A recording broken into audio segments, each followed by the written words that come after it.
Hi, everyone. Welcome to another smoke day. It's a little crazy outside, so I'm very thankful that we get to be home in a more safer environment, but oh my goodness, I feel like I haven't seen you guys in forever. So hopefully the smoke clears up and we don't have to deal with this anymore. So let's go ahead and get started on what we're doing today. So as you can recall, we've been working on the use of line, how to incorporate line into our work, kind of thinking about line variation, thick, thin, different line patterns, so on and so forth.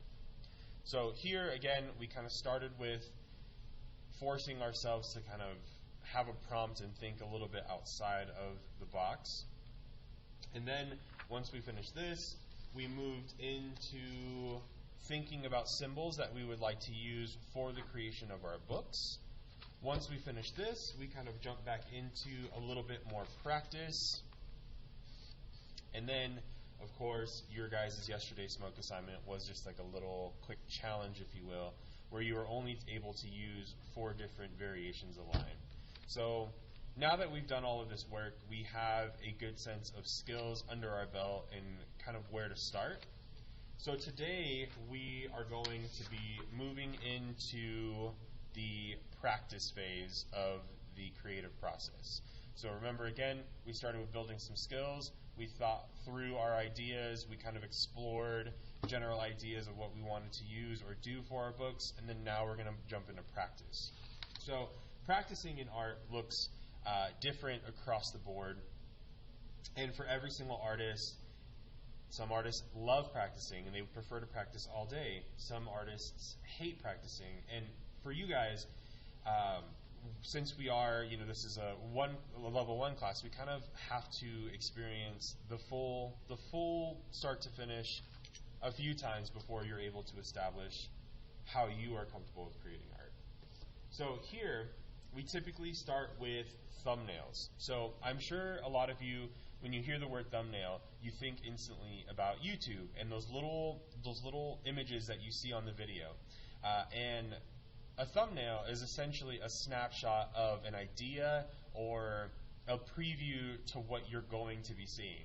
And so, as you can imagine, a thumbnail for a YouTube video draws your attention in and gives you a preview of what the video is going to be about.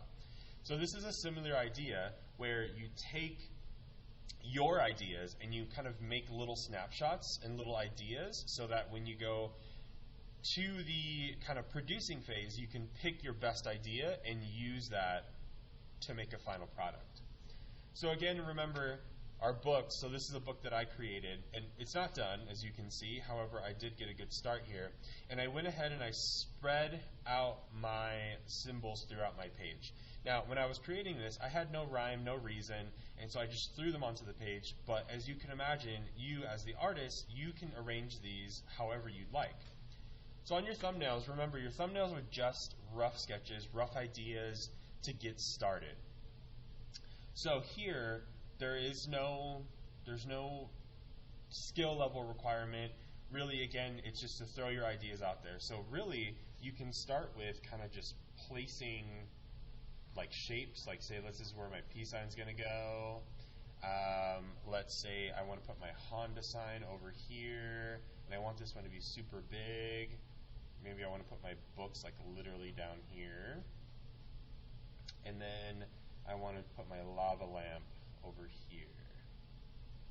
Again, remember, like these little sketch ideas are not perfect. The intention behind this is just to kind of throw your ideas on the page. So here, I kind of just threw them down. Now, I'm going to consider, like, do I want my lines to go from left to right? Right? Do I want them all to be left to right? Is that going to look weird?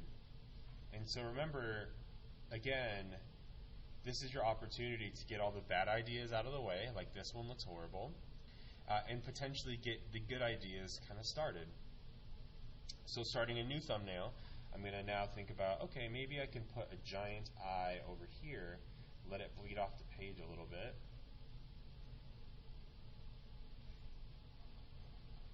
Right? Maybe I can put a giant peace symbol over here. maybe I can throw my books over here. Maybe I can throw my lava lamp on top of the book. I mean, geez, why not?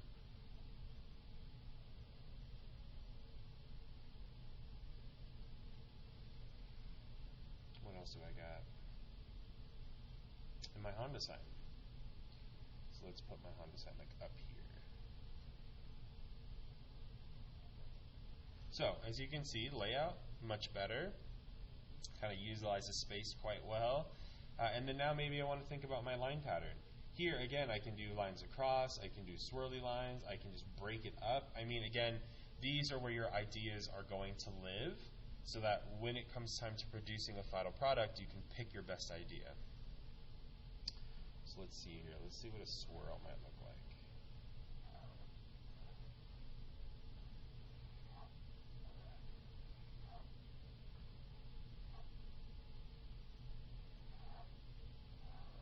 And again, remember, these are not perfect. The intent is just to get your ideas quickly onto the page and move on to the next one.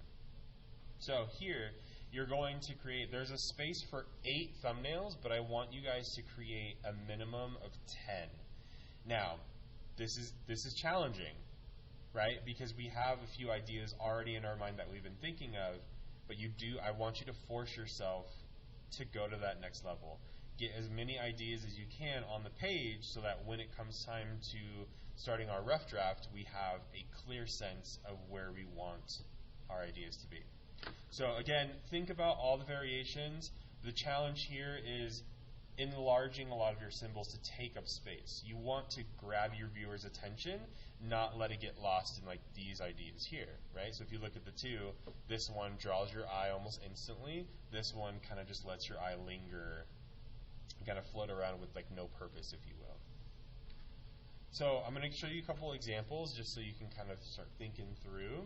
These are examples from last year, right? So this student decided to kind of just throw his symbols here, and then he kind of just blocked out sections for each line variation, which is perfectly fine.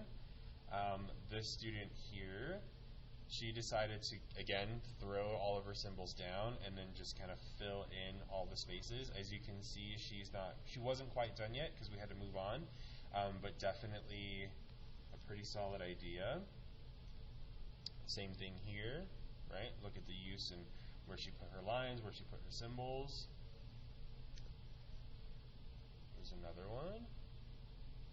And again, look at the orientation, right? So this is portrait, and then of course you can do landscape. I mean, you have a ton of options. So once we get our thumbnails done, we'll talk a little bit about rough drafts and kind of what those look like. And then, of course, when we're back in person, I'll give you all the materials you need to create your book, and we'll get started. All right, guys, take care. Please be safe out there. Wash your hands, wear your mask. And that's all I got. Hopefully I see you guys soon. Bye-bye.